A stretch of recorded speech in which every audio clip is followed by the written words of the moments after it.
our new toy coming today, sitting up here in the back of the box truck. Our new UTV Predator. Keep you informed of how that thing runs. Got to put a little bit of putting together first. The thing weighs about 1,000 pounds, they said, so I got my Traco here. I'm going to put some straps around it and get it on the back of the truck for the guy. It's his last stop of the day, and I think he's kind of wore out. There's definitely quite a few pieces. All comes packed together in a steel crate that you got to take apart. Pieces over here. You might want to do this. Everything comes bubble wrapped pretty good, so it looks like everything's in good shape. The calipers came zip tied to the springs here, so we've already got the calipers installed here. Just a matter of sliding them on there and tightening them up. Both sides right here. And the tires come deflated. I've got a compressor out now. We're inflating all the tires. It says 7 pounds. It comes with the lug nuts on it. I went ahead and removed the lug nuts in the back, and I'm gonna get it picked up and get the tires put on next. You didn't have instructions for last night.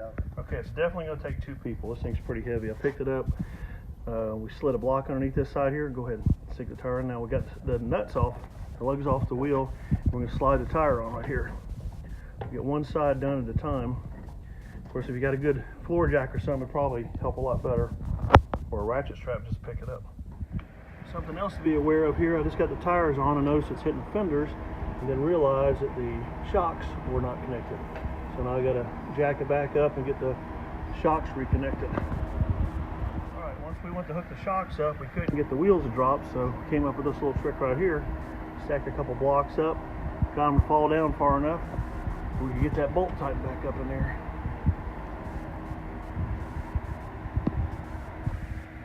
So we got all the wheels on it now. Now we got the shocks installed. We're going to go ahead and install the front fender, I guess, with lights.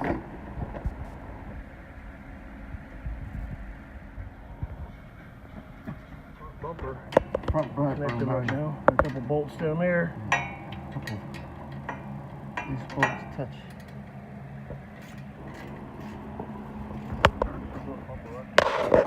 Supervisors here, making sure I'm doing it right. Got the roll cage going on up top, and the battery here actually mounts underneath of the seat. We're getting that all secured in there now. Got the back fender going on, cosmetic fender actually, with the lights and turn signals. I'll mount right there, just like that. The nuts and bolts were already in place. So I got to get them mounted inside here. Probably actually should have mounted that fender on. I did, but I wanted to see how it was. Skeleton roll bar installed now. Some of the bends don't quite line up, but we're forcing them into place.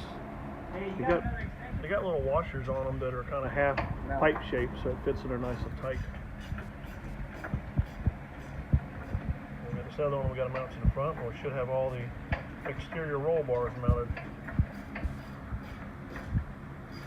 You got to get underneath of it to put the nuts on the seat where the studs stick down through the floorboard. There's a load of parts that come with this thing. We're still trying to figure out exactly where all this stuff goes.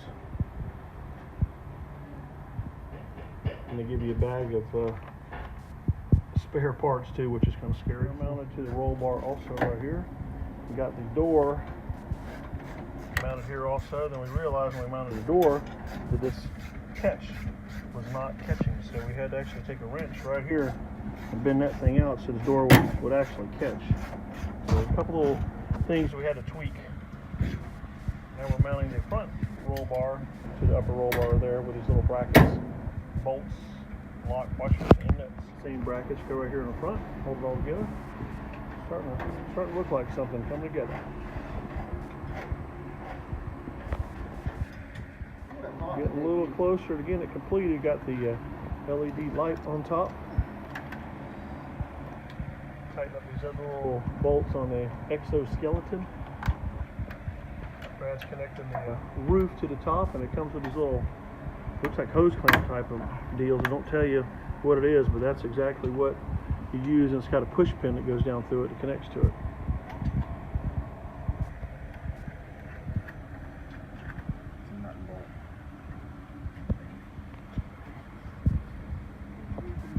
to.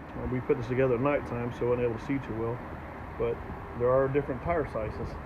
So the smaller tire, of course, goes in the front, bigger in the back, which we're fixing to switch around now.